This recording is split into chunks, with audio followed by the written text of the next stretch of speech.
ಬೆಂಗಳೂರು ಯಲಹಂಕ ವಿಧಾನಸಭಾ ಕ್ಷೇತ್ರ ದಾಸನಪುರ ಹೋಬಳಿ ಶ್ರೀ ಆದಿಶಕ್ತಿ ದಕ್ಷಿಣ ಮಹಾಕಾಳಿ ದೇವಿ ಟ್ರಸ್ಟ್ ವತಿಯಿಂದ ನೂತನ ನಮ್ಮ ಕಮ್ಮಸಂದ್ರ ಪ್ರಯಾಣಿಕರ ಅನುಕೂಲಕ್ಕಾಗಿ ಬಸ್ ನಿಲ್ದಾಣದ ಚಾಲನೆಗೆ ಶ್ರೀ ಶ್ರೀ ಸಿದ್ದಗಂಗಾ ಮಠದ ಪೀಠಾರೋಹಣರು ಆದ ಸಿದ್ದಲಿಂಗ ಸ್ವಾಮೀಜಿ ಉದ್ಘಾಟಿಸಿದ್ದಾರೆ. ಇದರೊಂದಿಗೆ ಕ್ಷೇತ್ರದ ಯಲಹಂಕ ವಿಧಾನಸಭಾ ಕ್ಷೇತ್ರದ ಶಾಸಕರು ಆದ ಎಸ್ಆರ್ ವಿಶ್ವನಾಥ ಸಂಗೊಳ್ಳಿ ರಾಯಣ್ಣ ಸರ್ಕಲ್ ಅನಾವರಣದ ಜೊತೆಗೆ ದಾಸನಪುರ ಹೋಬಳಿಯ ವಿವಿಧ ಕಾಮಗಾರಿಗಳಿಗೆ ಗುದ್ದಲಿ ಪೂಜೆ ನೆರವೇರಿಸಿದರು.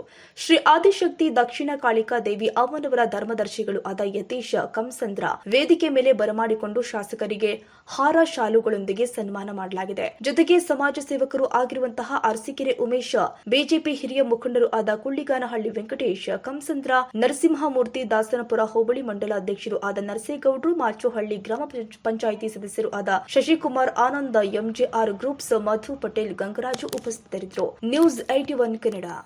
ಜನಗಳಿಗೆ ನಿಂತುಕೊಳ್ಳೋದಕ್ಕೆ ಆಶ್ರಯವನ್ನು ಕೊಡುವಂತಹ ಒಂದು ತಾಣವನ್ನು ಇಲ್ಲಿ ನಿರ್ಮಾಣ ಮಾಡಿದ್ದಾರೆ. ನಿಜವಾಗ್ಲೂ ಕೂಡ ಒಂದು ಒಳ್ಳೆಯ ಕಾರ್ಯ ಇದು. ಹತ್ತಾರು ಜನಗಳು ಬಸ್ಸಿಗೆ ಹೋಗುವಂತಹ ಸಂದರ್ಭದಲ್ಲಿ, ಪ್ರಯಾಣ ಮಾಡುವ ಸಂದರ್ಭದಲ್ಲಿ, ಬಸ್ಸಿಗೆ ಕಾಯುವಂತಹ ಸಂದರ್ಭದಲ್ಲಿ ಮಳೆ ಬಿಸಿಲು ಇವುಗಳಿಂದ ರಕ್ಷಣೆ ಪಡ್ಕೊಳ್ಳೋದಕ್ಕೆ ಒಂದು ಆಶ್ರಯ ತಾಣ ಅನ್ನುವಂಥದ್ದು ಅತ್ಯಂತ ಅವಶ್ಯವಾಗಿ ಬೇಕಾಗಿರುವಂತಹದ್ದು. ಅದು ಕೂಡ ಊರಿನ ಮಧ್ಯದಲ್ಲಿರುವಂತಹ ಇವತ್ತು ಬಸ್ ನಿಲ್ದಾಣದ ಅಂತಹ ಒಂದು ಶೆಲ್ಟರ್ ಆಶ್ರಯದ ನಿಲ್ದಾಣವನ್ನು ಇವತ್ತು ನಿರ್ಮಾಣ ಮಾಡುವ ಕೆಲಸವನ್ನು ಒಂದು ಪವಿತ್ರವಾದ ಕಾರ್ಯ ಅಂತೇಳಿ ಭಾವಿಸಿ ಅವರು ಈ ಒಂದು ಸೇವೆಯನ್ನು ಮಾಡಿದ್ದಾರೆ. ನಾನು ಈಗ ಬರ್ತಾ ಒಂದು ಮಾತನ್ನು ಓದ್ತಾ ಇದ್ದೆ. ಒಬ್ಬ ಒಂದು ದೇವರಿಗೆ ₹1,00,000 ಕೊಟ್ಟರೆ ಅವನು ಕೇವಲ ಭಕ್ತನಾಗ್ತಾನಂತೆ.